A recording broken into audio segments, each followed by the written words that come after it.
em mim, salva minha vida.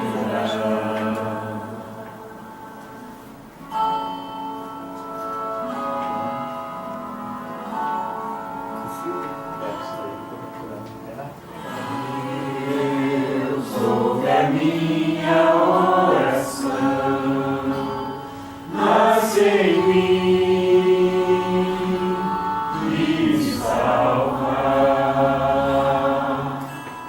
Deus ouve a minha oração, nasce em mim e me salva. Nasce em mim, nasce em mim, nasce em mim, apaga o meu pecado. Nasce em mim, nasce em mim, nasce em mim, salva a minha vida.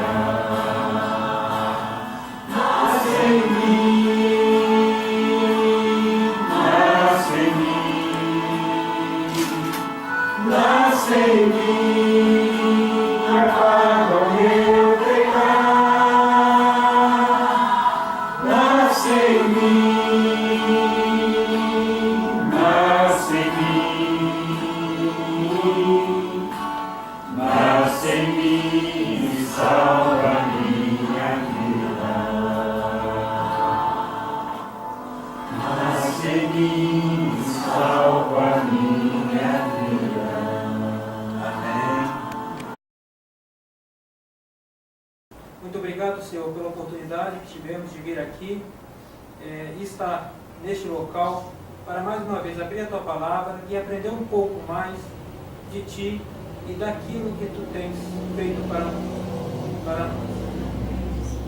Que Teu Santo Espírito venha estar aqui, ilumine a nossa mente, nos dê, Senhor, o Seu entendimento para que possamos entender melhor as Tuas palavras e entender melhor as lições que Tu tens para a nossa vida. Amém. Também, Senhor, agradecemos tudo que Tu tens feito por nós. Sabemos, Senhor, que o Senhor não nos abandona, independente da situação. Vem estar, Senhor, conosco sempre. É o que nós te pedimos e te agradecemos. Em nome e pelo amor de Jesus Cristo. Amém. Amém.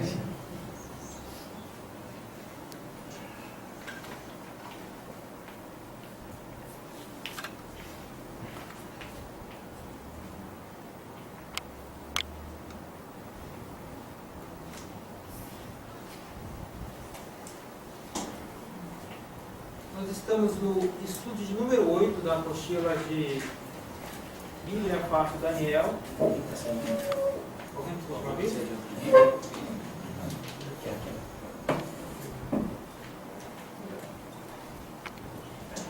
E nesse capítulo 8 a gente vai ver a primeira parte do capítulo 7 do livro de Daniel.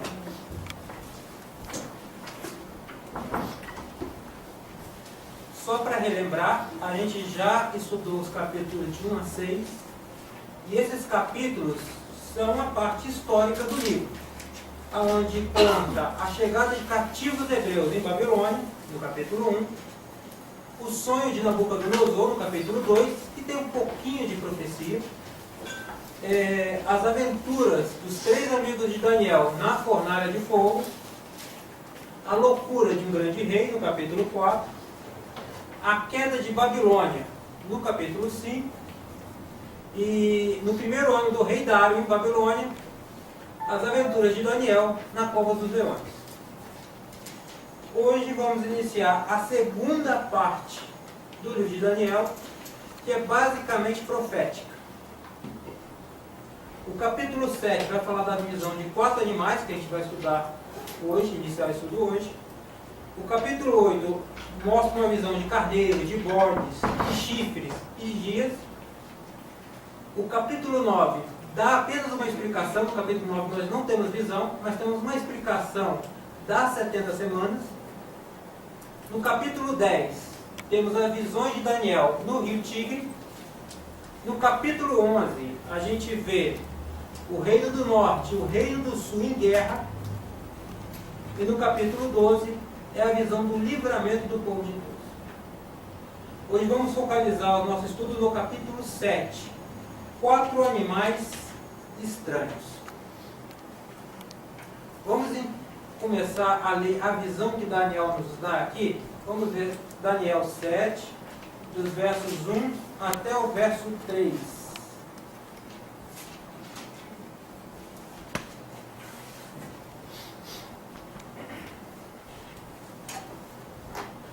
Quem encontrar, por favor, pode nos ajudar na leitura. 1 ao 3, 7. 7, de 1 a 3. No primeiro ano de Belsazar, rei da Babilônia, teve Daniel um sonho e visões ante seus olhos, quando estava no seu leito.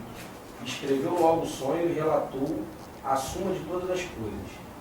2. Falou Daniel e disse: Eu estava olhando durante a minha visão da noite, e eis que os 4 ventos do céu agitavam um mar grande. 3. 4 animais grandes, diferentes um dos outros, subiam do mar. Primeiro detalhe, o livro de Daniel ele não é cronológico, totalmente cronológico. O capítulo anterior, Daniel nas Covas dos Leões, aconteceu no primeiro ano do rei Dário, rei Medo-Persa. O capítulo 7 fala de várias visões que Daniel teve e escreveu um resumo dessas visões. E essas visões ocorreram no primeiro ano do rei Belsazar, que é o rei babilônico. Então, ou seja, do capítulo 6 para o capítulo 7, nós atrasamos um pouco no tempo. Ok? E aí, nesse trecho, Daniel diz que começa a visão o seguinte: tinha um mar agitado pelos ventos, e desse mar saiu 4 animais. O que em profecia quer dizer esses símbolos? Vamos ver um por um? Primeiro, o que é 4 ventos? Vamos abrir em Jeremias 49, 36 e 37. Jeremias são alguns livros atrás, vai passar Ezequiel, Lamentações, aí vem Jeremias 49, versos 36 e 37.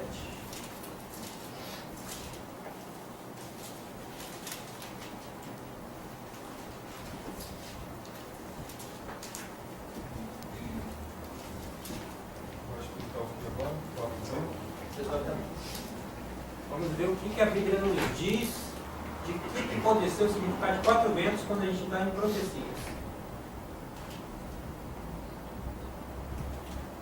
36, 37. Exatamente, 49, 36 e 37. Trarei sobre Elão os 4 ventos dos 4 ângulos do céu e os espalharei na direção de todos estes ventos. E não haverá país onde não venham os fugitivos de Elão. Farei tremer a Elão diante de seus inimigos e diante dos que procuram a sua morte. Farei vir sobre os elamitas o mal, o braçume da minha ira, diz o Senhor, e enviarei após eles a espada até que venha a consumi-los. Ok, no verso 36, Jeremias fala em visão profética que Deus vai trazer sobre Elão os 4 ventos dos 4 cantos do mundo. No verso 37 ele explica o que quer dizer isso. Que ele vai trazer a ira de Deus sobre eles, através de calamidades e através de guerras. Então os ventos que agitaram o mar são guerras. Mas o que quer dizer o mar que está sendo agitado? Vamos lá em Isaías 17, verso 12. Isaías é um livro anterior a Jeremias. É só voltar um pouquinho na Bíblia.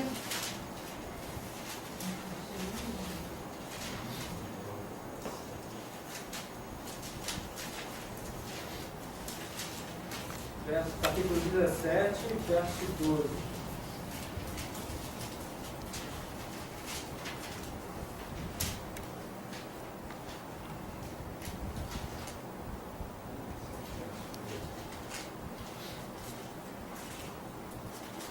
Aí do bramido dos grandes povos, que bramam como bramam os mares, e do rugido das nações, que rugem como rugem as impetuosas águas. Lê o verso 13, por favor. Rugirão as nações como rugem as muitas águas, mas Deus as repreenderá e fugirão para longe. Serão afugentadas como a palha dos montes, diante do vento e como pó levado pelo tufão. Ok. Então nós vemos aqui que Isaías, também falando em linguagem profética, nos mostra que águas são povos, nações. Então agora, no panorama geral, nós temos ventos de guerras agitando as nações. E dessas guerras e dessas nações vão surgir 4 animais. E que serão esses 4 animais que vão surgir das guerras e das nações? Vamos lá, Daniel 7, voltamos agora ao capítulo 7 de Daniel, verso 17. Estes grandes animais, que são 4 reis que se levantarão da terra. Ok. Então, o que estamos vendo agora, o panorama geral do início da visão de Daniel? Ventos de tempestade e guerras vão bombardear as nações, e dessas guerras vão surgir 4 nações que vão se levantar sobre o mundo. No capítulo 2 de Daniel, nós temos uma visão do rei Nabucodonosor sobre 5 nações que iriam governar o mundo, que eram representados pela cabeça de ouro, os peitos de prata, os quadris de bronze, as pernas de ferro, e uma continuidade desse ferro, só que um reino mais fraco, que era em parte ferro, em parte barro, representado pelos pés. E agora, novamente, nós estamos vendo Daniel falando uma outra linguagem, que as guerras vão fazer surgir 4 nações sobre a terra. Vamos começar a ver, então, os detalhes dessas 4 nações. Qual é a primeira nação? Daniel 7, verso 4. O primeiro era como leão, e tinha asas de águia. Enquanto eu olhava, foram-lhe arrancadas as asas, foi levantado da terra e posto em 2 pés, como homem, e lhe foi dada mente de homem. Okay. Um leão com asas de águia, que no decorrer do caminho, perde as asas, se levanta e fica igual ao homem. Ou seja, essas asas aí quer dizer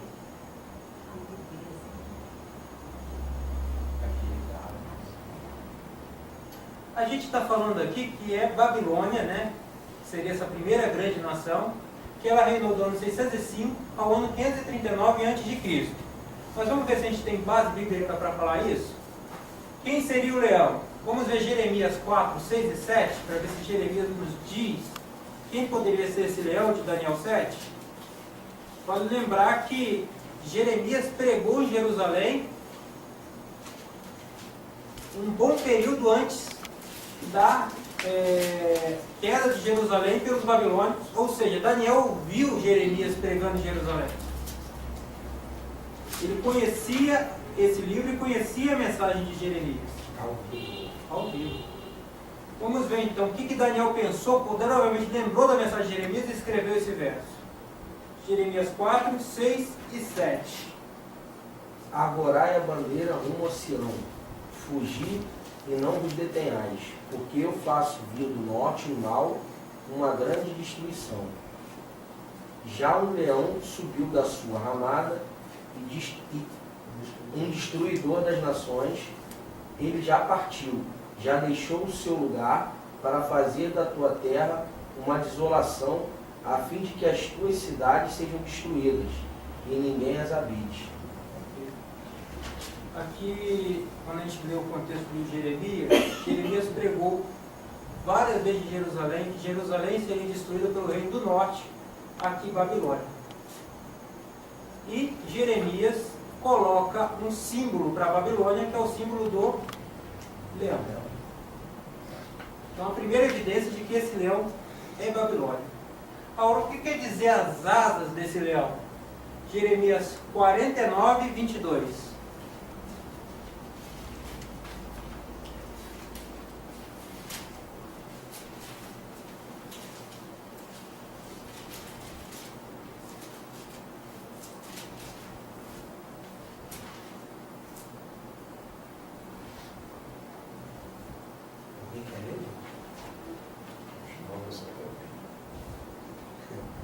Este como águia subirá, voará e estenderá as suas asas contra Bozrá. Naquele dia, o coração dos valentes de Edom será como o coração da mulher que está em dores de parto. Aqui o profeta está falando que, como asas de água, ele voará e destruirá. Bozrá, nome difícil. Ou seja, asas dão uma conotação de velocidade e destruição. Então esse leão, que a gente viu que é Babilônia, ele iria lutar contra as nações vizinhas, iria fazer guerra contra as nações vizinhas, contra o grande mar, né, contra as águas, e iria vencer, iria subir sobre a terra como um animal forte e poderoso. Só que no decorrer da história, o profeta na visão diz que ele perdeu as asas. Então se ele perdeu as asas, ele perdeu a sua habilidade, a sua força para causar destruição rápida e espontânea. E também diz que foi lhe dado um coração de homem e que ele ficou de pé. Ou seja, ele perdeu a sua característica de animal, de leão, de besta. Ele perdeu sua força. É interessante notar que no decorrer da história, Babilônia não tem poder para evitar que um novo império comece a surgir, que é o Império Medo-Persa. E, estranhamente, o Império Medo-Persa fica aos redores de Babilônia para entrar em Babilônia, e a única coisa que o imperador, no caso o imperador Belsazar, conseguiu fazer foi trancar os portões e acreditar que os muros de Babilônia seriam intransponíveis. A história nos conta que Ciro desviou o curso do rio, eles entraram em Babilônia no momento em que todos estavam bêbados por causa de uma festa que já tinha durado 7 dias, destruíram os babilônicos e acabaram com ela. Vamos continuar agora a visão? Então, tudo nos leva a crer, as evidências bíblicas nos mostram que o primeiro animal que surge sobre a terra, dominando o mundo, é Babilônia. Mas ele não reinaria para sempre. E aí a profecia diz que sobe um outro animal das águas. Daniel 7, verso 5. Continuei olhando, e eis aqui o segundo animal, semelhante a um urso, o qual se levantou sobre um dos seus lados. Na boca, entre os dentes, trazia 3 costelas, e lhe diziam: levanta-te, devora muita carne.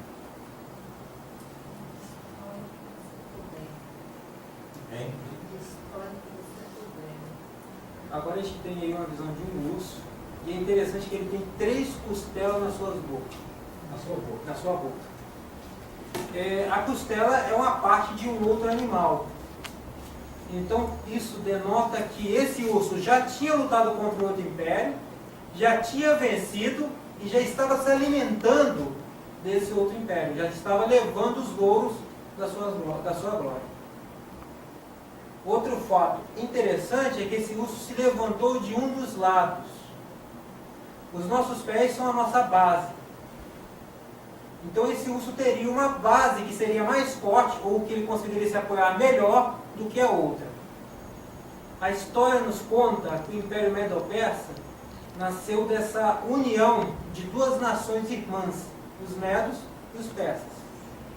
Mas no desenvolvimento desse império, os persas se fortaleceram muito mais e engoliram os medos. Então o que eram 2 pés que deveriam sustentar o império acabou sendo um só. E esse urso então se apoiou só no Império Persa. As 3 costelas dos 3 animais que ele já devorou, provavelmente as suas 3 principais vitórias. Em 547, os medo-persas destruíram a Lídia. Em 539, a Babilônia. E em 526, o Egito. E depois dessa vitória, não tinha mais nenhum outro império que pudesse fazer força contra eles. E eles dominaram o mundo até o ano 331 a.C. Assim como em Daniel 2, a continuidade ao reino de Babilônia também é visto nos peitos de prata ao Império Medo-Persa. E a vitória dos Medos em 539 contra os babilônicos é escrito em Daniel no capítulo 5. Ok? Vamos ver agora o que a Bíblia nos diz. Como é que... Sim? Antes de Babilônia, que nação dominava? Antes de Babilônia.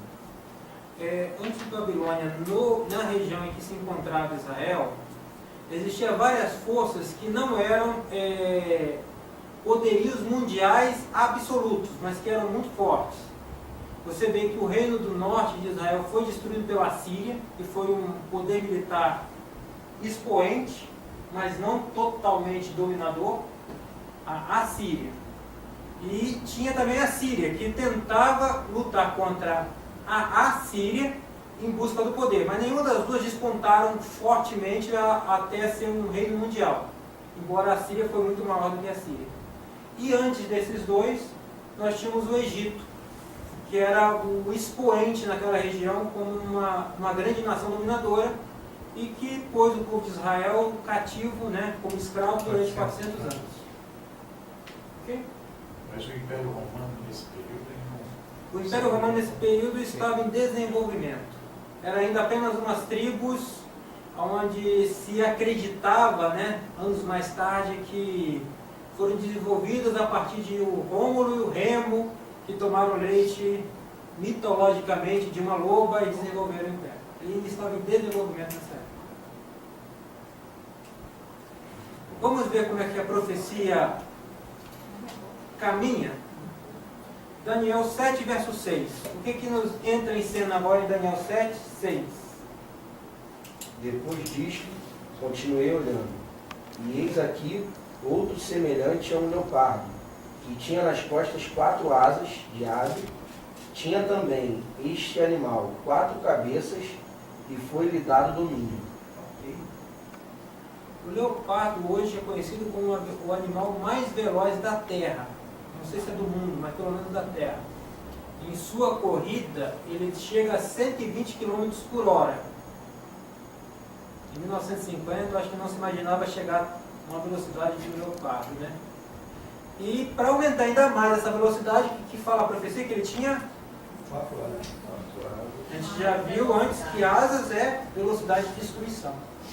E que ele tinha 4 cabeças. Esse império se complementa muito bem com a Grécia. Dados históricos nos diz que Alexandre o grande imperador grego, conseguiu conquistar todo mundo que ele conhecia antes de completar 30 anos de idade. Uma velocidade tremenda, né? E ele conseguiu isso apoiado em 4 grandes generais: Seleuco, Lisímaco, Ptolomeu e Cassandro. Com 32 anos, Alexandre o Grande morreu. Alguns historiadores acreditam que envenenado, outros historiadores acreditam que devido a uma alimentação, a uma gula extrema de Alexandre em uma de suas festas. E o Império Grego foi dividido entre esses 4 generais, cabeças de Alexandre. Ok? Ele mostra, né? Aqui A mostra maior parte foi Seleuco. Seleuco ficou com a maior parte do Império. E Atenas mesmo ficou sob influência de Cassandro. Atenas fica nessa região verde aqui, ó. Opa. Essa região verde aqui ficou sob a influência de Cassandro. O Egito ficou sob a influência de Seleuco, né? E essa região aqui que fica a Terra Santa, o Egito ficou na influência de Ptolomeu e a Terra Santa, a Terra Santa é aqui, perdão. E essa região aqui ficou sob o comando de Lisímaco. No capítulo 8 a gente vai ver com mais detalhes essa aplicação profética, tá bom? O capítulo 7 ele é meio sintético.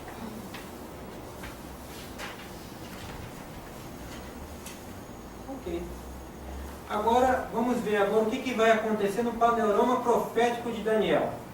Daniel 7, 8, 19 a 25. Depois disto, eu continuava olhando nas visões da noite, e eis aqui o quarto animal terrível, espantoso e sobremodo forte, o qual tinha grandes dentes de ferro. Ele devorava e fazia em pedaços e pisava aos pés o que sobejava. Era diferente de todos os animais que apareceram antes dele e tinha 10 chifres. 8 também? No 8 também. Estando eu a observar os chifres, eis que entre eles subiu outro pequeno, diante do qual 3 dos primeiros chifres foram arrancados. E eis que neste chifre havia olhos, como os de homem, e uma boca que falava com insolência. Okay. Agora vamos ver o 19. Então tive desejo de conhecer a verdade a respeito do quarto animal, que era diferente de todos os outros, muito terrível, cujos dentes eram de ferro, cujas unhas eram de bronze, que devorava, fazia em pedaços e pisava aos pés do que sobejava. E também a respeito dos 10 chifres que tinha na cabeça, e do outro que subiu, diante do qual caíram 3, daquele chifre que tinha olhos e uma boca, que falava com insolência, e parecia mais robusto do que os seus companheiros. Ok.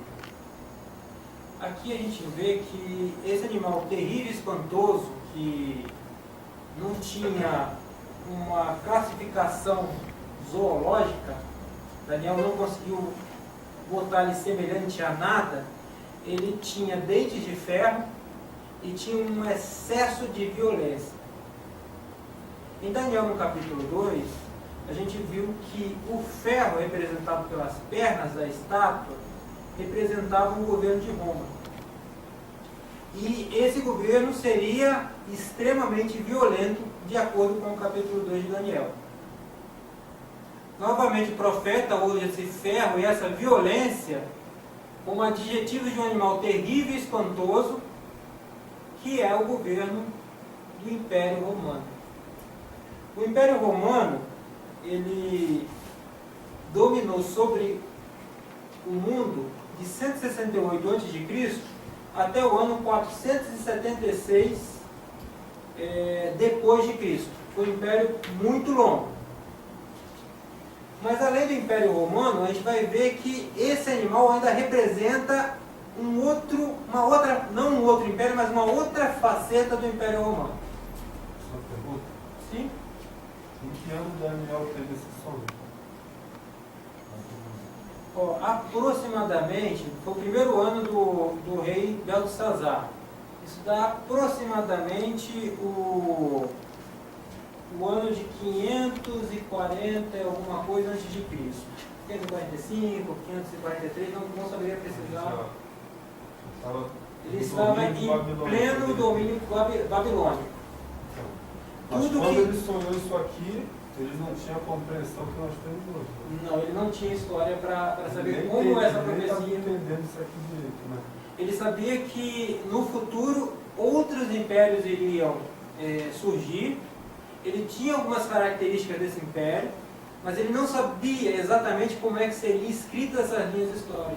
A interpretação para ele do sonho Foi dado por um anjo a partir do verso 19. exatamente o anjo que interpreta para ele, porque teve o sonho não conseguiu interpretar até então, porque realmente o que nós podemos notar, você tratando de explicar muito bem a lição, é que Daniel é um livro dividido em 2 momentos históricos, um momento profético, né? E aonde é um livro difícil. Entretanto, que nós podemos observar, interessante na Bíblia, aqui, que isso nos ilustra muito, é que E as citações também estão em outros livros. Daniel, a profecia, a Bíblia, ela, quando bem estudada, não sei se você pode, você que é o nosso professor, você tem a necessidade do encontro entre todos os livros. Eles vão se completando, o teu entendimento, a tua visão, ela vai ficar mais realmente, né, aberta para o estudo. Os livros se encaixam. Eles vão se, né? E aí é que é a beleza do livro de Deus. Desculpa. O comentário foi pertinente. Foi muito pertinente e muito bom. A gente está aqui pegando o livro de Isaías, o livro de Jeremias e tentando buscar alguns elementos simbólicos de profecia que o próprio livro de Daniel não descreveu, não disse qual era, a explicação do anjo não explicou, por um fato simples. Daniel conhecia muito bem tanto o livro de Isaías como o livro de Jeremias. O livro de Isaías foi inspiração para a reforma de Josias, quando Daniel devia ter a idade, ser uma jovem criança. E o livro de Jeremias, Daniel ouviu da boca do próprio profeta. Então esses símbolos que não são aqui explicados, não são ocultos. Daniel sabia o que estava escrevendo a partir do que ele conhecia da Bíblia, ou do Velho Testamento daquela época. E você diz um detalhe importantíssimo, que Daniel, ele teve um contato com Jeremias, o profeta. Pois não é isso? Sim. Né? E outro detalhe importante, que Daniel, Paulo ia ser levado para a Babilônia, Jeremias continuou. A pregação. E até mandou cartas aos que estavam em Babilônia. Exatamente. Né? É lindo, não é lindo? Lindo. Bem, o primeiro detalhe que fala aqui em Daniel sobre esse animal terrível, espantoso, é que ele devorava e fazia em pedaços. Pisava aos pés o que sobejava. O Império Romano foi sempre muito marcado pela violência. A violência do Império Romano era tão banal que era até motivo de entretenimento. Já são vários os filmes que falam dos gladiadores romanos e do que acontecia dentro daqueles palcos, dos coliseus e na política do pão e circo, né, que a história comenta. Para se ter uma ideia, disse que quando Roma conseguiu destruir Chipre, que foi alguém que queria se revoltar contra ela, além de matar todo mundo e botar a cidade no chão, os romanos transportaram toneladas de sal para jogar na terra, para ter certeza que daquela terra não ia brotar mais nada. Nero, para construir um palácio para ele, pôs fogo na metade de Roma, matou queimado vários de seus compatriotas, e ainda culpou os cristãos e levou eles à arena. A violência em Roma era algo normal e natural, devido à decadência que essas pessoas tinham por causa do pecado. Mas era algo marcante. Então, como diz Daniel 2, era um reino de ferro que era rígido e destruía tudo, esmiuçava tudo. Agora Daniel 7 dá uma amplitude ao que quer dizer exatamente isso, e falava que era um animal terrível e espantoso, que fazia em pedaços, pisava e destruía tudo que estava ao seu redor. Tem um detalhe no livro de Daniel que o animal terrível e espantoso, o Império Romano, ficou até 476 depois de Cristo. Mas parece que o Império Romano, em sua essência, não foi destruído naquela data. Foi destruído o imperador romano daquela época, entraram em Roma, mas a essência do Império Romano continuou pelas décadas, que são os 10 chifres. Vamos ler Daniel 7, 20 e 24. Daniel 7, verso 7, verso 20 e 24. Verso 7. Isso. Capítulo 7, 20 e 24. Não, capítulo 7, verso 7, 20 e 24. Depois disto eu continuava olhando nas visões da noite, e eis aqui o quarto animal terrível, espantoso e sobremodo forte, o qual tinha grandes dentes de ferro, ele devorava e fazia em pedaços e pisava aos pés que sobejava. Era diferente de todos os animais que apareceram antes dele e tinha 10 chifres. Verso 20. E também a respeito dos 10 chifres que tinha na cabeça, e do outro que subiu, diante do qual caíram 3, daquele chifre que tinha olhos e uma boca que falava com insolência, e parecia mais robusto do que os seus companheiros. 24. Os 10 chifres correspondem a 10 reis que se levantarão daquele mesmo reino, e depois deles se levantará outro, o qual será diferente dos primeiros, e baterá a 3 reis. E abaterá a 3 reis. Então, os 10 chifres são 10 reis que vão nascer de Roma. É por isso que a gente fala que os 10 chifres é uma extensão do governo romano, embora não se chame romano, a gente não chama de romano, mas que parece que pegou as características romanas. Esses 10 reis são 10 reinados que surgem desmembrados do reino de Roma. São 10 reinos pequenos, né? Que nós chamamos na história das 10 tribos bárbaras, Isso. que hoje formam a Europa. São elas os anglos, que vão formar a Inglaterra, ou parte do povo inglês, os francos, que vão formar a França, os visigodos, que são um grupo que fica atualmente no norte da Espanha, os suevos, que vão formar Portugal, os vândalos, que estão no sul da Espanha, os germanos, que vão formar a Alemanha, os burgundos vão ser depois chamados de suíços, os ostrogodos vão estar ali na Áustria, os érolos, que estão principalmente no sul da Itália, e os lombardos, que ficam no norte da Itália. Então, esses 10 reinos que a gente pensa em 10 reinos diferentes, eles têm, em essência, alguma coisa que saiu do Império Romano. E, ao decorrer desse capítulo, na próxima semana, a gente vai entender melhor que coisa é essa, e no capítulo 8 também vai nos dar mais detalhes do que é isso, por que esses 10 reinos são considerados pela Bíblia uma extensão do Império Romano, com toda a sua violência, com toda a sua degradação. Ok? Bem,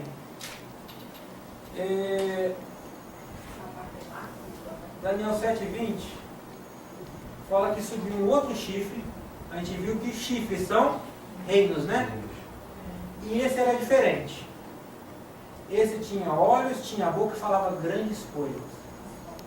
Mas isso é tema da próxima semana. Uma pena, né? Uma pena. Deixar a gente curioso, né? Mas Por hoje, esse reino, né, hoje? sim, Só para dar uma palhinha, né? Esses 3 reinos que surgem, bom, esses 3, ele formou um. na verdade ele nasceu e arrancou 3. Para nascer ele teve que arrancar 3. Exatamente. É mais interessante que você Levou pode ver. Não é verdade? Bem, recapitulando, o capítulo 7 de Daniel é uma profecia, uma visão que dá mais detalhes do que o capítulo 2, embora esteja de acordo com a exegese bíblica, né, de acordo com o que a Bíblia nos diz, paralela das visões. Então, a cabeça de ouro do capítulo 7 vai se transformar no leão alado, que é Babilônia. Os peitos de prata se transformaram no urso, que é a Medo-Pérsia. Os ventres de bronze do capítulo 2 mostrado agora na forma de um leopardo com várias asas e 4 cabeças, a Grécia. As pernas de ferro e os pés em parte ferro e em parte barro são esse animal terrível e espantoso, com 10 chifres, que é Roma e as nações da Europa. Aqui, né, a gente aprende sempre, né, ainda mais quando temos um professor nas frente, é muito bom, né? Essa parte de ferro, parte de barro, quando surge o reino romano, ele realmente é uma ilusão, que ele parecia um reino, né, forte, dominador, mas com o decorrer do tempo, ele precisou até se unir esse reino para tentar se fortalecer. Exatamente. Porque ali vem a questão de Roma pagã e Roma papal. É uma papal. Então, se uniu depois para tentar se manter. Porque Roma, com o tempo, ele foi perdendo, né? Aquela Na verdade, Roma pegou E um pouco conquistador. de cada um desses reinos sempre atrás. Aí ficou, se tornou, aí depois vai dar uma estrada melhor. Muito bom, Cenas dos professor. próximos capítulos. Muito bom. Mas é A bem gente não pode interessante. terminar sem falar Curiosidade. apenas uma coisa. Diante de um cenário de guerra entre todos os povos, há sempre o cometimento de muitas e inumeráveis injustiças. Milhares de pessoas inocentes morreram nessa guerra. E o povo de Deus foi perseguido. E é por isso que a Bíblia nos diz o seguinte: isso não vai ficar assim. A promessa é Daniel 7, verso 9. Eu continuei olhando até que foram postos tronos, e o ancião de dia se assentou, e sua veste era branca como a neve, e o cabelo da sua cabeça como a limpa lã, e o seu trono chamas de fogo, e as rodas dele fogo ardente. O tribunal no céu se assentou para fazer justiça, e o resultado é Daniel 7, 22. Até que veio o ancião de dias e fez justiça aos santos do Altíssimo. E chegou o tempo em que os santos possuíram. Prezados, se vocês não entenderam nada até agora, entendam que Deus vai fazer justiça e que vai entregar um reino perfeito e justo a todos aqueles que quiserem. Ou seja, quando